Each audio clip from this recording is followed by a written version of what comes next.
네, 이번 시간에는요, 레이트 디셀러레이션에 대해서 알아보겠습니다. 자, 레이트 디셀러레이션은요, 얼리 디셀러레이션을 그쵸, 약간 이제 옮겨놨다라고 생각하시면 되는데요. 모양은 거의 똑같습니다. 기준도 거의 같고요. 자, 얼리 디셀러레이션에서는 자궁이 수축을 하게 되면 여기에 맞춰서 그쵸, onset, 그러니까 심박수가 떨어지는 시점 이렇게 같이 나타나죠. 그래서 제가 이걸 onset, nadir, recovery 이런 순으로 나타나는데요. 이게 그쵸 이렇게 자궁 수축과 함께 거의 동반돼서 이렇게 오르락 내리락 하는 거죠. 자 그런데요 이 레이트 디셀러레이션이라고 하는 건 이거를 조금 평행이동 시켜주면 됩니다. 자 무슨 말이냐면요 자궁 수축이 여기 일어났다고 하면요 이거를 우리는 이렇게 약간 옮겨주면 됩니다. 그러니까 이게 늦게 나타난다는 거죠. 그래서 이름이 붙은 게 레이트라고 붙은 거죠. 이게 early라고 하면 요건 late다라고 생각해 주시고요. 나머지는 같습니다. 기준은 onset에서 이 nadir까지의 간격이요. 30초를 넘긴다. 그쵸? 이거는 중요한 거고요. 자, 그러면 어떤 원인에 의해서 이렇게 생기냐? 자, 자궁과 태반이 연결이 되어 있죠. 그런데 이 사이의 관류가 제대로 일어나지 않는 경우 다 가능합니다. 그래서 보통 전자간증, 아니면 엄마가 그쪽 당뇨병이라든지 이렇게 되면 혈관에 그쪽 관리가 잘 안 되는 거죠. 자 그리고 또 고혈압 있죠. 그쵸? 임신성이라든지 뭐 그쵸? 원래 고혈압이 있다든지 고혈압이 원인이 됩니다. 그렇게 되면 엄마로부터 제대로 혈류를 못 받게 되면요 태아는 어떻게 되겠습니까? 하이폭시아에 빠지겠죠. 그리고 산회증, 엑시데미아가 생기겠죠. 그래서 메타볼릭 엑시도시스가 생길 거, 그쵸? 그런 소견이 나타나게 됩니다. 아시겠죠? 그래서 이제 헐리 디셀러레이션은 그냥 경과 관찰해주면 되는데 요거는 상대적으로 조금 위험하겠죠. 그쵸? 그래서 나중에는 이게 처음에는 그쵸? 일반적인 제너럴한 케어를 해주다가 안 되면 결국 시색을 해야 됩니다. 이게 호전이 안 되면요. 자, 그러나 바로 시색을 하는 건 아닙니다. 그건 이제 밑에서 본격적으로 설명을 드릴 텐데요. 일단 그림이 나왔으니까 보겠죠. 자, 이렇게 수축이 일어나고, 그쵸, 이제 태아의 심박수죠, 이게. 태아의 심박수. 이거는 수축, 자궁 수축이죠. 자궁이 수축하고 나서 이렇게 이제 태아 심박수가 떨어지는데요. 자궁과 이 태아가 연결되어 있는, 그쵸. 이 플라센타와 자궁 간에 어떤 관류가 잘 안 되다 보니까 이런 증상이 나타나는 겁니다. 그래서 자궁이 수축하게 되면 아무래도 산소를 더 쓰겠죠. 그쵸. 그렇게 되기 때문에 이런 변화가 나타납니다.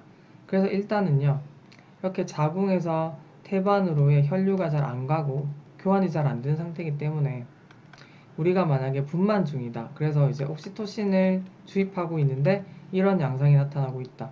그러면은 옥시토신이 오히려 이런 상황을 악화시킬 수 있죠. 옥시토신은 자궁 수축제죠.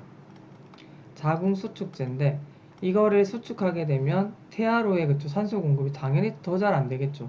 그러니까 일시적으로 자궁 수축제인 옥시토신의 주입을 그만해야 됩니다.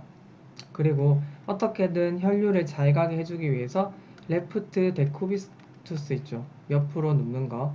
요거를 해주고 산소를 그쵸, 마스크를 씌워주고요. 그리고 기본적으로 수액을 좀 확보해줘야 됩니다.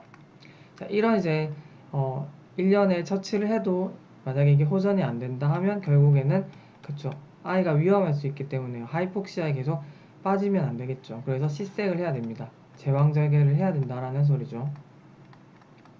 아시겠죠? 그래서 이 제왕절개만 띡 그쵸 단순하게 외우면 다 틀립니다. 이건 이제 다 알고 계셔야 되고요. 왜 이런 과정을 하는지 아시겠죠? 최대한 관류를 증가시켜줘야 된다라는 거죠. 자, 그래서 중요한 건 onset 나더가 30초 이상이라는 거 꼭 챙겨주시고요. 그리고 자궁과 태변의 관류 불충분, 우리가 영어로는 유테로플라센타 insufficiency라고 합니다. 이건 제가 다 설명드렸고요. 그쵸? 이런 거랑 다 관련이 있다. 그래서 여러분은 다 알고 계셔야 됩니다. 자, 그러면 처치에 대해서 한번 보도록 하죠. 자, 처치는 그쵸? 아까 이것도 제가 다 설명을 드린 내용이네요. 그쵸? 자, 이거 다 알고 계셔야 됩니다. 자 그러면은 이제 본격적으로 해석을 하고 그쵸 어떻게 해야 되는지 보겠습니다. 자 임신 40주인데요 태동이 감소했다고 병원에 왔죠. 양수지수가 2다 보니까 이거는 당연히 우리가 BPP 그쵸 제가 이제 생물리학적 계수 이거 시간에 설명을 드렸죠. 양수 가소증이기 때문에 양수 지수로는 5보다 적을 때는 양수 과소 상태이기 때문에요. 2기 때문에 지금 이거는 분만에 적응증이 됩니다. 그래서 우리가 옥시토신을 투여하면서 자궁 수축을 유도하는 거죠. 그래서 이거를 우리가 유도 분만이라고 하죠. 자, 그래서 뭐 이렇게 자궁 경부가 변하고 있고요. 그런데 아직 양막은 파열되지 않은 상태, 그쵸? 완전히 준비가 안 됐죠, 보시면. 자, 이런 상태에서 우리가 모니터링을 해보는 거죠, 그쵸? 태아 심박수랑 자궁의 수축 관계를 한번 보는 겁니다. 자, 보시면 지금 이 칸은요, 우리가 이제 그래프 해석할 때 보시면 항상 친절하게 어떻게 해석하라 라고 하는 해석 기준을 제시합니다. 그래서 거기에 따라서 우리가 30초 구간만 잘 찾아주시면 되거든요. 그런데 지금 이 한 칸을 1분으로 보는 거잖아요, 그쵸? 이걸 3개를 이제 3분으로 보는 거니까요. 자, 보시면 이렇게 자궁 수축이 보이는데요. 자궁 수축이라 완전히 커릴레이션이 되는 게 아니라 약간 뒤늦게 나타나죠, 이렇게. 이런 관계를 우리가 레이트 디셀러레이션이라고 하죠. 이렇게 태아 심박수가 하강을 하는데 약간 늦게 나타나잖아요. 그래서 우리가 이걸 레이트 디셀러레이션이라고 하는데 간격을 보시면 30초는 훌쩍 넘죠. 그쵸? 한 칸을 우리가 지금 1분으로 해석하라고 시켰으니까요. 한 칸을 훌쩍 넘는다. 따라서 충분히 이거는 레이트 디셀러레이션이라고 할 수 있겠다라고 하는 거죠. 자, 그러면 우리가 안 그래도 지금 자궁과 태반 이 사이에 관류가 잘 안 되는 상태에서 방금 옥시토신으로 유도분만 하고 있었죠. 옥시토신이 자궁 수축제이기 때문에 오히려 이 관류를 악화시킬 수가 있습니다. 따라서 일단 이걸 주입을 그만하는 게 가장 그쵸 바람직한 처치겠죠. 경과관찰하는 거 안 됩니다. 옥시토신 일단 중지해야 되고요. 바로 시색을 결정하는 게 아닙니다. 과정이 있고요. 그 다음에 안 되면 시색을 한다라고 생각을 해주셔야 됩니다. 자, 그리고 이것도 여러분 칸이 이거 지금 약간 불분명하긴 하지만 이것도 다 레이트 디셀러레이션이거든요. 여러분이 한번 그쵸 제가 위에서 한 것처럼 해석을 해주시면 됩니다. 자, 그리고 이제 마지막 특례 하나 보고 마치겠습니다. 자, 이 심한 두통이 있대요. 산모가 부종, 그쵸? 그리고 혈압이 높았대요. 30주부터, 그쵸? 이렇게 단백뇨도 있었고요. 지금은 또 굉장히 심하죠. 그쵸? 이거는 우리가 나중에 설명드리겠지만 전자간증 중에서도 시비어 타입, 그쵸? 에 가까워지고 있죠. 그래서 이제 그런 것들이 여기 다 나타날 수 있는 증상들이거든요. 그걸 모르더라도 일단은 그때는 이제 분만을 생각해야 됩니다. 그쵸? 이럴 때 이제 분만을 생각해야 되는데요. 자, 밑에 한번 모니터링한 결과를 보겠습니다. 보시면 그쵸 이게 자궁 수축이고 이게 늦게 나타나고 있죠. 뭔가 코릴레이션이 안 되고 이렇게 디셀러레이션 되는 심박수가 떨어지는 하강 곡선이 이 수축보다는 살짝씩 뒤로 밀려서 나타나고요. 전반적으로 이 칸에 그쵸 뭐 하나를 넉넉 잡아 1분이라고 보면요 충분히 30초를 넘는다는 거 알 수 있죠.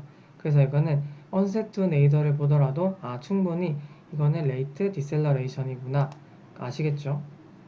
자, 그럼 한번 보겠습니다. 태아의 만성 저산소증으로 인한 산증 의심되죠? 그리고 부종으로 인한 소견이므로 이뇨제를 우선 투여한다 이거 아닙니다. 우리가 이제 임신했을 때는요 폐부종 아니면 이뇨제를 잘 안 써요. 그래서 이런 건 함부로 이뇨제를 쓰지 않습니다. 그리고 아까 말씀드렸죠 빨리 분만해야 되는 상황이라고요. 그쵸? 시비어한 전자간증 프리클램지아이면서 그쵸? 이러한 레이트 디셀러레이션이니까요. 자, 그리고 심한 단백뇨이므로 알부민을 보충해야 된다. 단백뇨는 맞는데요. 이 전자간증이라고 하는 이 상태가요. 혈관 투과성이 증가되는 병태 생리학적인 특성을 갖거든요.